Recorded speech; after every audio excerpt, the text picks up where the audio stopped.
very good evening everyone. Welcome to Bajirao IAS Academy, the Hindu News Analysis. So today is 13th June 2025 and today we have some very important topics for the discussion.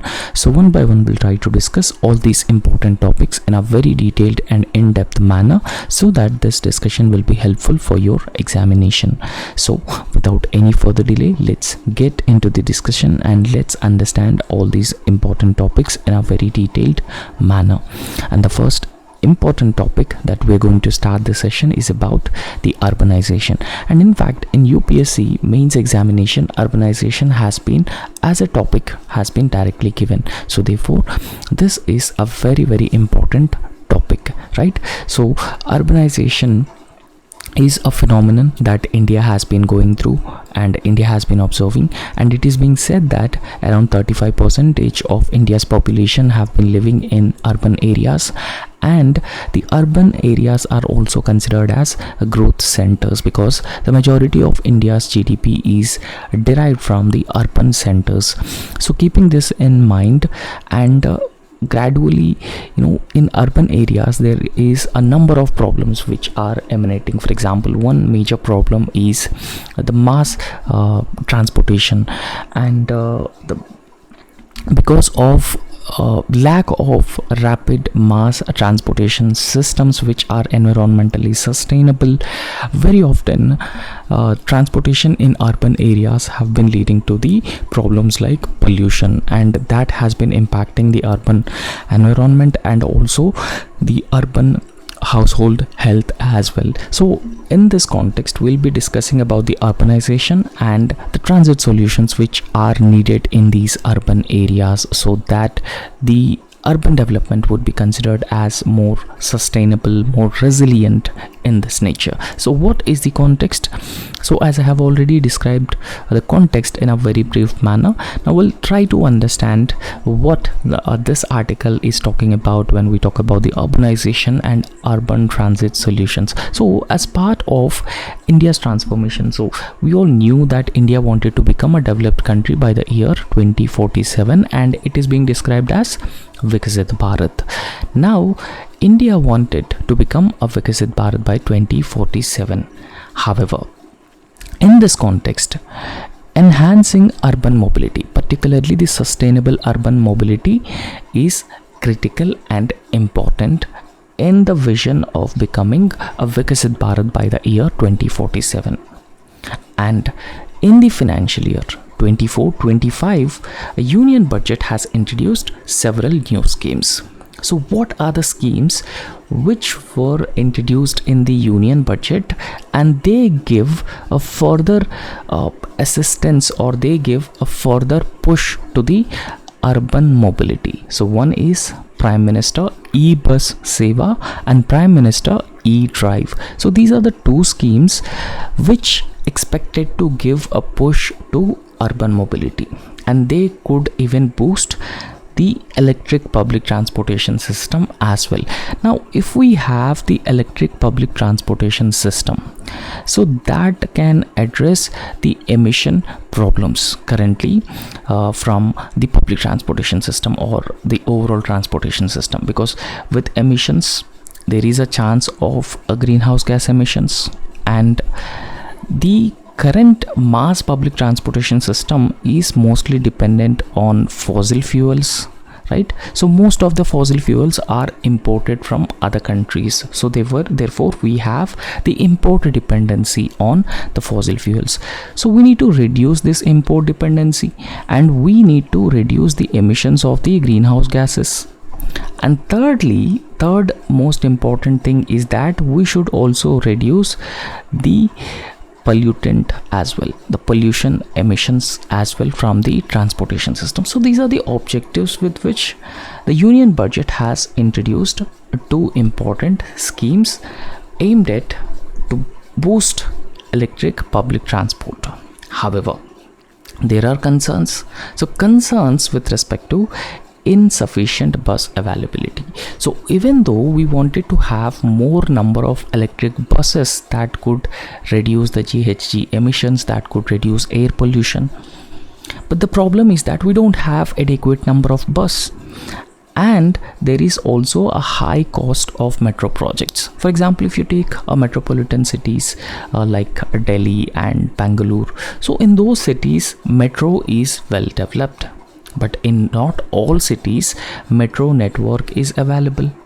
However, even if we wanted to expand the metro network so that it could serve everybody in those urban areas, the problem is that very high cost of these metro projects and the economic inefficiency of electric buses. So all these factors have been generating a renewed interest in alternatives like trams and trolley buses to make urban transportation more and more sustainable. Now, in this context, so it is being said that there is a growing urban mobility pressure, particularly in India.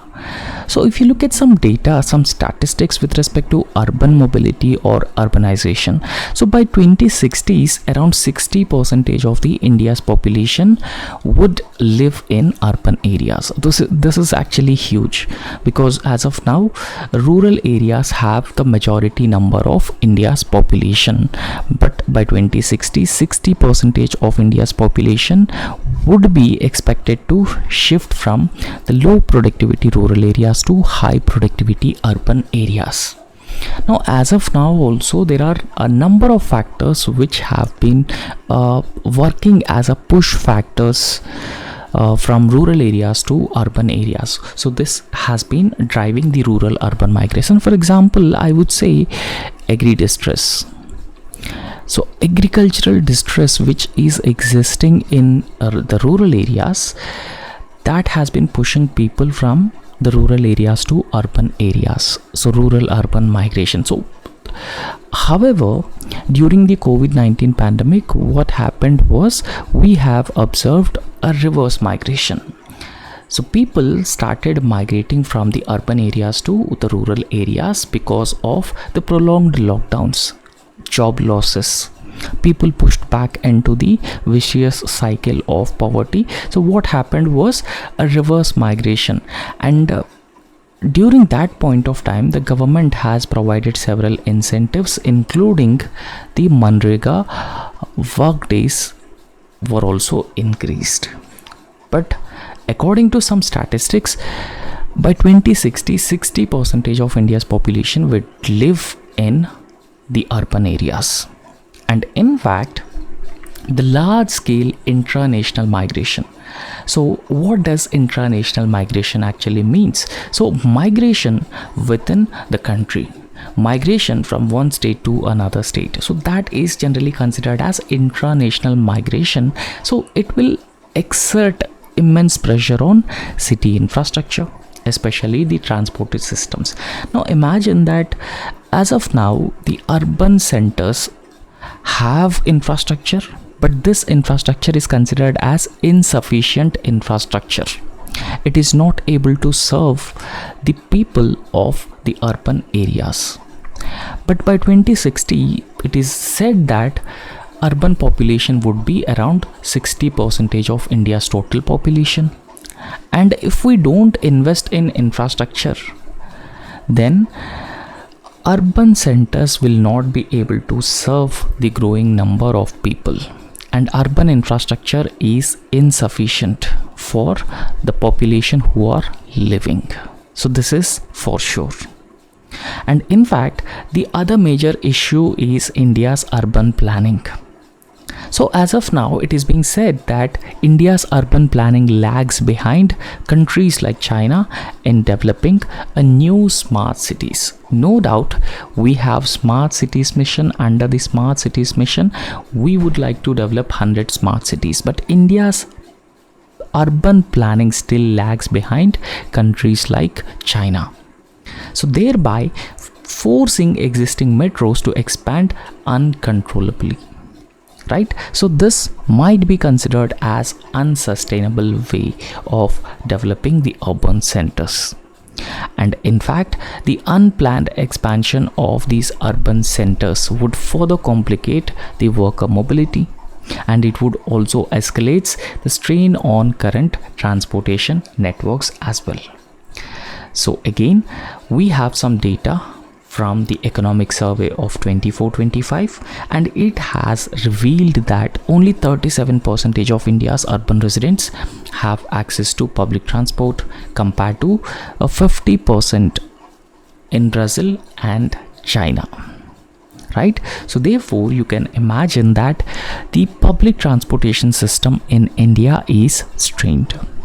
However, the lack of efficient last mile connectivity further weakens the overall mobility efficiency. So you take, for example, any city. So in these cities, the problem is that lack of efficient last mile connectivity, and that further weakens the overall mobility efficiency. Right? So these are the problems that the urban centers have been facing when it comes to the mass public transportation systems and the urban mobility. Now, what are the current policy interventions from the government, and what are the limits of those policies which the government has already launched? Now, as we have already discussed, in the budget 2024 and 25, so there are a few schemes which were already launched. For example, PM E-Bus Seva, that has been launched, and PM E-Drive scheme.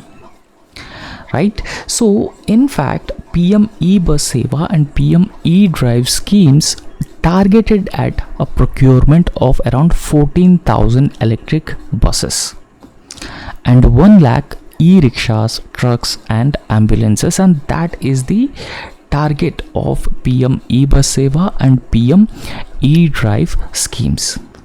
However, according to an estimate, India requires 2 lakh urban buses, while only 35,000 are operational currently.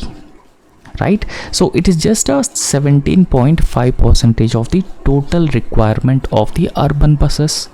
Right? So the requirement is huge, but what we currently have is just a small amount. It's just a 17.5% of the requirement. And even metros receive significant government funding, and most projects have not recovered a fixed or operational costs. So even if cities wanted to invest in metro networks, it is not considered as feasible option, because most of the metro projects have not recovered any of these operational costs or fixed costs due to the lower than expected ridership on these metro trains. And it is being said that the commuters remain fare sensitive.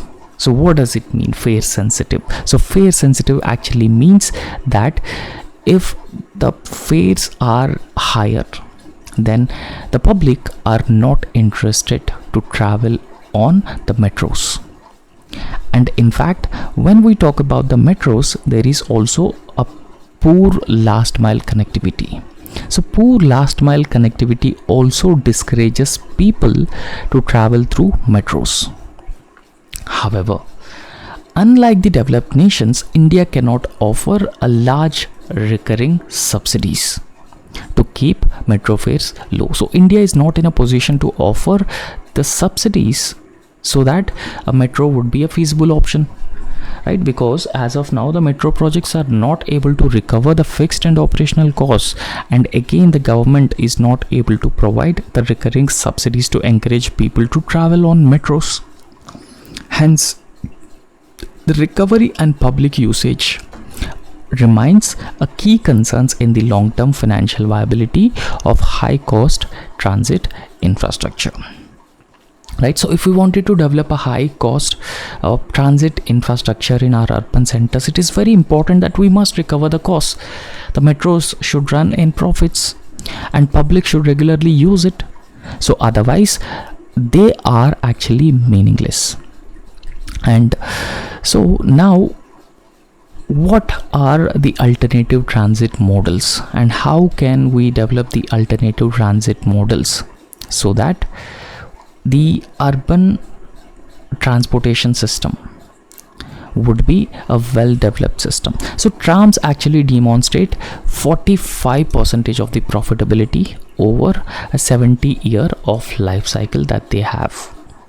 So you most probably have seen trams in Kolkata, right? So they have demonstrated 45% of the profitability, while e-buses have resulted in 82% of the net losses due to higher replacement and the operating costs with that is associated with the electric buses. Now here it is being said that trams in urban areas is a sustainable mode of public transportation because they have the higher profitability compared to the electric buses, and even the trolley buses show the minimal loss, right? So they even show a minimal loss, making both options worthy of policy consideration for long-term sustainability.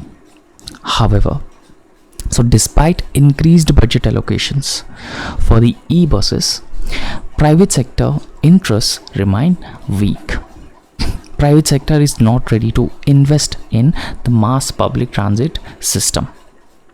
So due to uncertain returns from electric buses or any other investment option. So therefore, for policy makers, they continue to focus on costlier electric models, often sidelining the cost-effective options like trams and the trolley buses. So it is not an option for the policy makers to focus on trams and trolley buses. So Kochi's pilot initiative to reintroduce trams could be a landmark move that would combine the heritage revival with modern sustainability goals. And in fact, the Kochi model, so if it is replicated in other parts of India as well, so that can actually reduce our dependence on subsidies, and this can also offer a climate aligned urban transport alternative.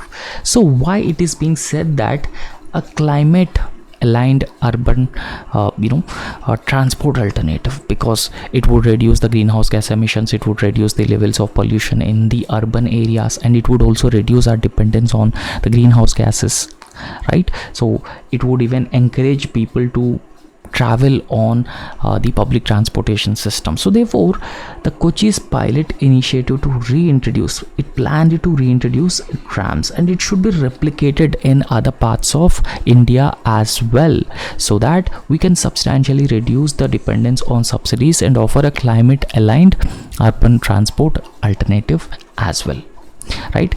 So we have plans of developing smart cities, and we have the data of the growth of urban centers and increasing population in urban areas. Now in this context, it is very, very important that we need to have a viable solution to address the current urban transportation problems, and trams could be one of the most sustainable option for the policy makers and even for the private investors as well. I hope you have understood this. And next important topic is International Atomic Energy Agency. And recently, the International Atomic Energy Agency's board censures Iran for not complying with the nuclear obligations. And in fact, in UPSC prelims examination, so there are almost every year one question being asked from the nuclear energy or International Atomic Energy Agency. So if you look at the previous year questions, you can clearly see about some questions about the International Atomic Energy Agency. Now in this context, we'll understand what these International Atomic Energy Agency, why it censures Iran, why it is important. So we'll try to understand this. So the International Atomic Energy Agency, a board of governors have declared that Iran in violation of its nuclear safeguards under the Non-Proliferation Treaty, right? So NPT is considered as Nuclear Non-Proliferation Treaty for the first time since 2005, citing Iran's failure to explain uranium traces at undeclared sites. So there are certain sites which are brought under the International Atomic Energy Agency's regulations oversight. However, so there are certain sites which are undeclared sites by Iran, and there are traces of uranium, and it is also said that Iran has been enriching the uranium, right? So enriching uranium around 90%.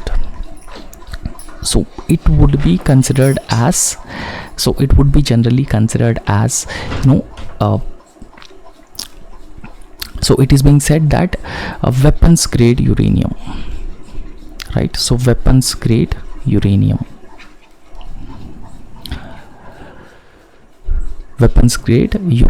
right? So if we enrich uranium, so the resolution backed by around 19 nations, and it may lead to Iran's referral to United Nations Security Council as well.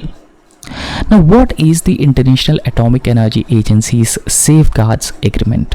So the International Atomic Energy Agency Safeguards Agreement is a legally binding arrangement between the non-nuclear weapon state and the International Atomic Energy Agency to verify compliance with the NPT.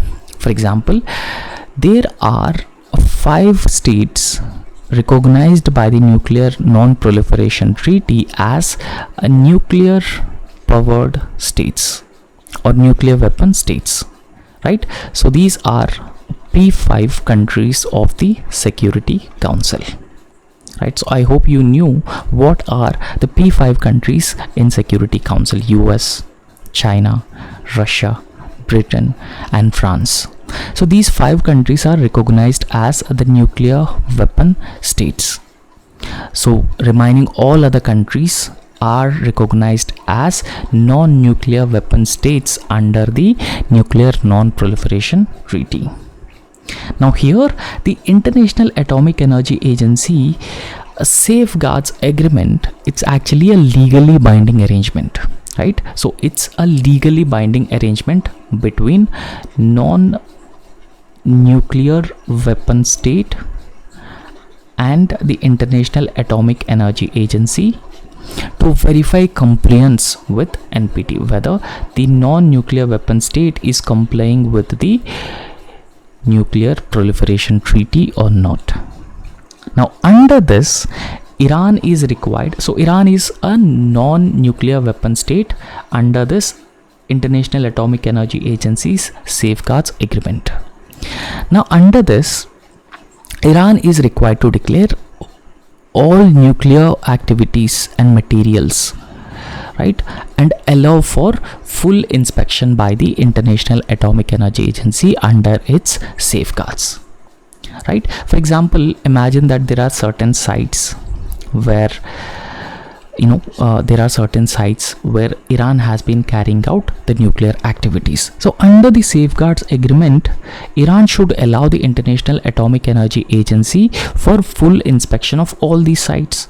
But there are certain sites within Iran, there are traces of uranium, and those sites are undeclared by the Iran, right? So that's why the International Atomic Energy Agency has censured Iran. And in fact, non-compliance with the NPT Safeguards Agreement actually means violation of transparency, access and declarations as stipulated under the agreement. Remember, this Safeguards Agreement is a legally binding agreement, and this amounts to the violation of the legally binding agreement by Iran. And if you carefully look at the background of Iran's nuclear controversy, so the Joint Comprehensive Plan of Action, which is also called as JCPOA, right? So Iran had plans of acquiring nuclear weapons. So therefore, the P5 plus Germany have brought in and they have signed this Joint Comprehensive Plan of Action to prevent Iran making nuclear weapons, and it was signed in 2015. It was signed between Iran and P5 plus 1, so 5 Security Council members plus Germany, to limit Iran's nuclear program so that Iran will not manufacture the nuclear weapons, and in return US will lift sanctions imposed on Iran. So that was the agreement, which is called as Joint Comprehensive Plan of Action. But in 2018, when Donald Trump became US President, US withdraw from this joint comprehensive plan of action. And again US imposed sanctions on Iran. Right, so therefore Iran, it is said that it is again started enriching uranium to make it a weapons grade uranium to make nuclear weapons. So therefore it led to increased uranium enrichment, and Iran started to less cooperate with the International Atomic Energy Agency after US pull out itself from the Joint Comprehensive Plan of Action. However, the current resolution refers to undeclared nuclear material and sites, and that suggests the past covert nuclear activities, especially until the early 2020s. Right, so that's why the International Atomic Energy Agency has censured Iran for its uranium traces in some undeclared sites. Now, what will be the implications of the resolution?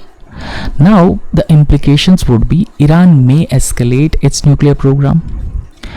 So, in response as per the past patterns.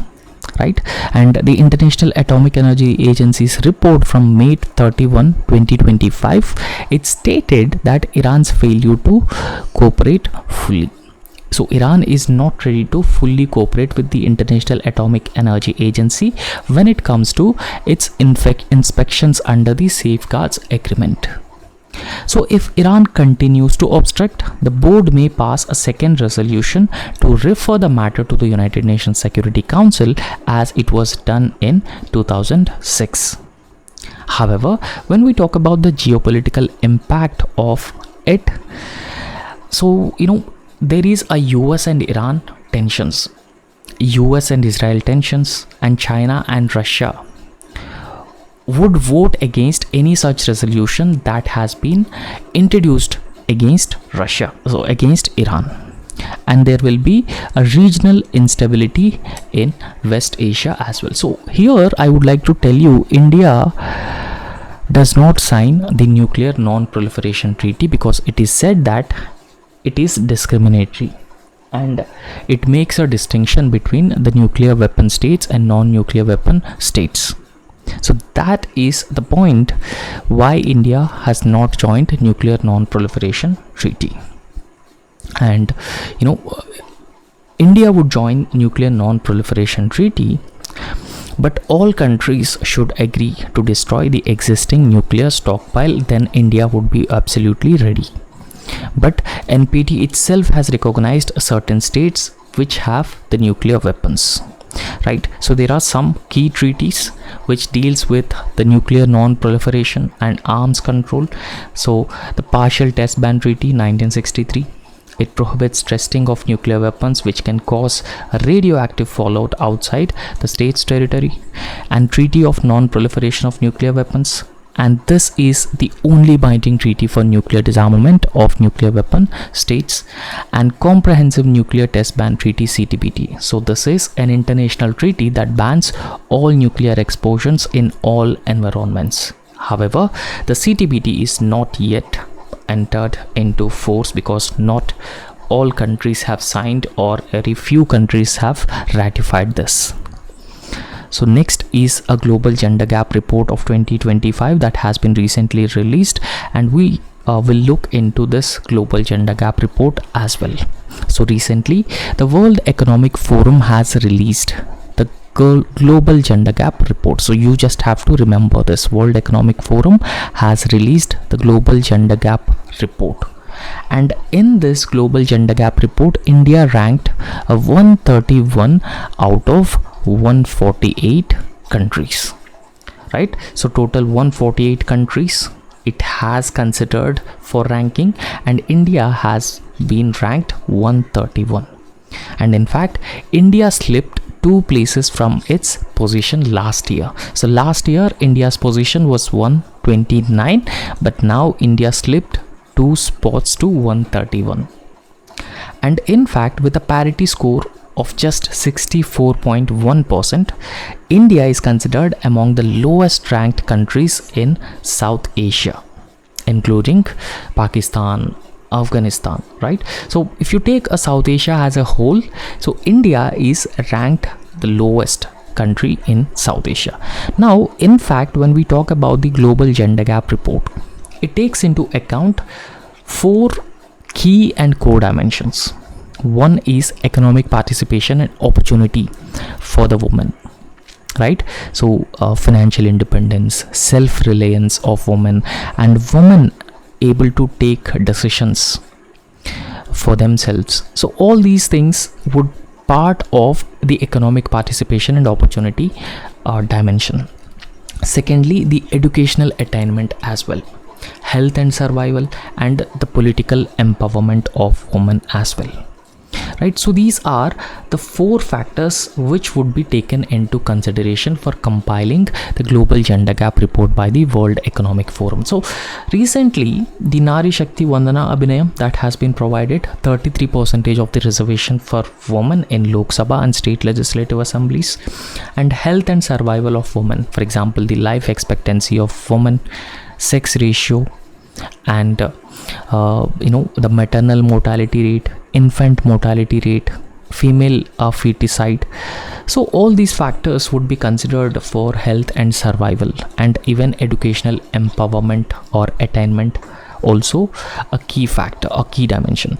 Now here the scoring range would be, so 0 is considered as complete inequality, right? So 0 would be considered as complete inequality. However, 1 is considered as a complete equality in any country, right? So this is the scoring range. For example, if India scores around 0.2, India is an unequal society. If India scores around 0.8, 0.9, so India would be more equal society, gender equal society. So what will be the implications for India? So the implications generally, so gender parity, so gender equality. So gender equality without a doubt would contribute to inclusive and resilient economic growth, because there will be contribution from both men and women, and that is a very important for the economic growth of any country. Secondly, the World Economic Forum also reiterates that the closing gender gaps, so closing gender gaps and reducing the inequalities in any country, in any society, would help boost GDP. It would result in innovation and even better governance, inclusive governance in those respective societies, and a stagnation in economic participation despite the educational parity, right? So decline in political representation, that indicates institutional and the cultural barriers which are existing, right? For example, if women are contesting elections, if women are becoming the political representatives, still there are some institutional and cultural barriers which act as roadblocks for women, right? So therefore, in this context, there is a need for a stronger gender responsive policy making from the government side, especially in the areas like labor, leadership, political domains. So all these factors would substantially help build a society which is a gender equal society, and which also helps boost India's GDP as well, and it would make India's economy more and more resilient. So what should be the way forward in this context? The way forward should be, there is a need to implement gender budgeting across different ministries, across different states as well. So what exactly is a gender budgeting? So gender budgeting specifically means that a certain allocations would be made specifically for the development and empowerment of women, right? So there would be certain schemes which aimed and targeted at women, and that is specifically called as gender budgeting. So we need to implement this gender budgeting across different ministries and states, and even promote women's leadership in politics, example reservations in legislature. So Nari Shakti Vandana Abhinayam, that has been provided 33% of the reservation, and it is 106th constitutional amendment that has been introduced in India, that ensures reservation for women in the legislatures, and women's leadership in politics would be encouraged by this. And even there is a need to further strengthen the support systems for the working woman, for child care, maternity benefits, so all these things. For example, women employees, women laborers, there is a need to establish creche systems which actually looks after the infant. And the informal sector vulnerabilities, lack of social security, lack of job security, lack of social safety nets, so those vulnerabilities have to be addressed, because the majority of female laborers are residing, and in fact majority of the working women in India are engaged in the agriculture sector. There is a need to provide certain incentives. There is a need for policy support for the women who have been engaging in the agriculture sector, and there is a need to bridge gap between the educational attainment and the workforce participation. And you can see here there are some programs which are aimed at empowering women in India. For example, the Beti Bachao Beti Padhao program, Mahila Shakti Kendras, National Creche System, Pradhan Mantri Matru Vandana Yojana, home registered in women's names under the Pradhan Mantri Awas Yojana, Sukanya Samruddhi Yojana, and gender budget since 2005, and Vigyan Jyoti program. So all these programs. Now when you have been asked a question about the woman empowerment, a gender equality, so you should mention all these programs that have been launched by the government for empowering women in India. I hope you have understood this topic. So next topic is, recently Union Ministry of Power so has been considering mandating a fixed temperature range of 20 degrees Celsius to 28 degrees Celsius for new air conditioners. Right? So now what is the science behind the right AC temperatures? Why Union Ministry of Power has been considering this option of a fixed temperature range of 20 degrees Celsius to 28 degrees Celsius for new air conditioners? So we'll try to understand this, because UPSC has also been asking about such questions. It is necessary for us to discuss such topics, right? So in fact, why there should be a temperature range of 20 degrees Celsius to 28 degrees Celsius? Because this initiative aims to enhance energy efficiency and also wanted to mitigate health risks which are associated with excessively low indoor temperatures, right? So in fact, the low indoor temperatures would be considered as health hazard. And if we maintain optimum temperature levels in air conditioners, so that will also ensure energy efficiency, saving a huge amount of electricity, right? So what is the policy background and institutional involvement in this decision? So this proposal is being considered by Union Ministry of Power in coordination with the Bureau of Energy Efficiency. Now, Bureau of Energy Efficiency is a statutory body under the Energy Conservation Act of 2001. Right? So this is important. You just have to remember. So what is a statutory body? So any body which is established by a law made by the Parliament is considered as a statutory body. Right? And this proposal is being considered by the Union Ministry of Power in coordination with the Bureau of Energy Efficiency. So in 2018 and 2021, so the Ministry of Power so had recommended fixing the default temperature of ACs at 24 degrees Celsius based on a Bureau of Energy Efficiency's studies. Right? So now what is the rationale why this decision has been taken? So the rationale is that every 1 degree Celsius increase in AC temperature, so that leads to around 6% of electricity savings. Right? So if we increase 1 degree Celsius in AC temperatures, so that would leads to 6% of electricity saving. So there will be a huge saving in electricity. If all consumers adopt this 24 degrees Celsius default setting, India could potentially save around 20 billion units of electricity every year. right? So in fact 20 billion units of electricity is a huge amount of electricity that we will save. So if we have a default temperatures of 24 degrees Celsius in our ACs, so therefore the Bureau of Energy Efficiency estimates that the total connected load from ACs will reach 200 gigawatt by 2030, so thereby necessitating energy conscious policy actions which are required to be undertaken.